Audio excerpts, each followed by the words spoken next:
Valentine's day friends, তবে আজকে black ডেই বলবো আমি।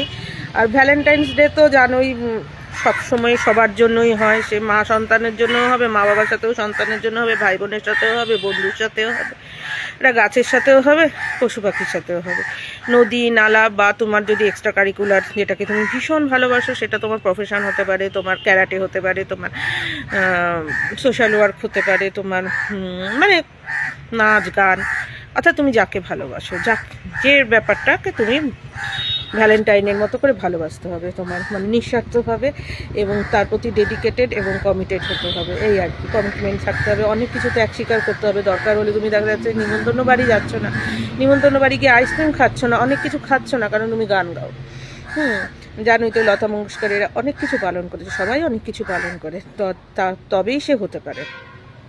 তারাও ভ্যালেন্টাইন্স যার প্রতি তাদের এত ডেডিকেশন, সুতরাং সেটা।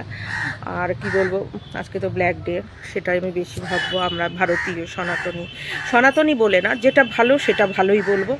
হ্যাঁ, সবসময় নাচাকুদার জিনিস না, সবসময় পেন্ডেন্ট দিতে হবে এর কোনো মানে নেই। তুমি তাকে প্রতি ডেডিকেটেড কমিটেড, সেটাই হচ্ছে বড় কথা। তুমি তোমার ভাইজিকে ইপটিজিংয়ের হাত থেকে রক্ষা করছো, তুমি তোমার ভাইজিকে ওয়েল গাইড করছো, তুমি তোমার ভাইজির ভুল শুধরাচ্ছ, তার দুষ্টুমিকে আটকাচ্ছ, তাকে তুমি বকা দিচ্ছ যাতে সে মানুষ হয়, এটাও তো ভ্যালেন্টাইন, তাই না? কারণ তুমি তার হিতৈষী, হিতাকাঙ্ক্ষী, এই আর কি। সবসময় যে গিফট করতে হবে এর কোনো মানে নেই, দামি গিফটের কোনো প্রয়োজন নেই। তাকে তুমি ভালো গাইড করছো, এটাই তো সবচেয়ে বড় দামি গিফট। তার সঙ্গে থাকছো, তার বিপদ আপদে ঝাঁপিয়ে পড়ছো, তার শরীর খারাপ হলে তার কাছে থাকছো, তোমার শরীর খারাপ হলে সে থাকছে, ঘেন্না পাচ্ছে না, বিরক্ত হচ্ছে না, এটাই তো ব্যাপার না? তার মাইন্ড ডাইভার্ট করছো, এটাই তো ব্যাপার না? এটাই তো চায়। আরে মাংসের মানুষ আমরা, পশু পাখিরও যা হয় রক্ত মাংস, কোথাও মোড়ে রাস্তাঘাটে মোড়ে পচে থাকলে একটা মানুষেরও তাই হয়। এই যে গাইশাল দুর্ঘটনা, এই ঘটনা, সেই ঘটনাতে যে কত মানুষ মারা গেল, আরে রেখে দিলে পচে ওই একই গন্ধ বেরোবে, একই পোকাই যাবে। হ্যাঁ, আর তারপরে একেবারে বলে গণ কবর দেওয়া হলো, একইভাবে পূজা পাঠ করা হলো, তো কি ব্যাপার? আলাদা করে কি ইন্ডিভিজুয়ালি করা হয়েছে? সবই এক। প্রাণটা তোমার মানুষ হিসাবে, মানুষের খোলের মধ্যে তোমার প্রাণ, একটা পশুর খোলের মধ্যে পশুর প্রাণ, মরলে পরে সবই এক, কারোরই কোনো ওই ভূত প্রেত কিছুই নেই, বুঝতে পেরেছ? হ্যাঁ, তাহলে এত মরতো না, মারতো না, তো সবই ভূত হয়ে যেত, সবই অশরীরী হয়ে যেত, বুঝতে পেরেছো? এর জন্য বেঁচে থাকতেই সব করতে হবে, ভালো কাজটাও। তো তোমরা সবাই ভালো আছো তো? আমাদের এখানে সার্কাস শুরু হয়ে গেছে, এসো। তখন আজকে আমি বেরোচ্ছি, কাজে বেরোচ্ছি, একটুখানি পুজো পাঠের জিনিস কিনে আনবো, যদি বাই চান্স দিতে পারি পুজোটা।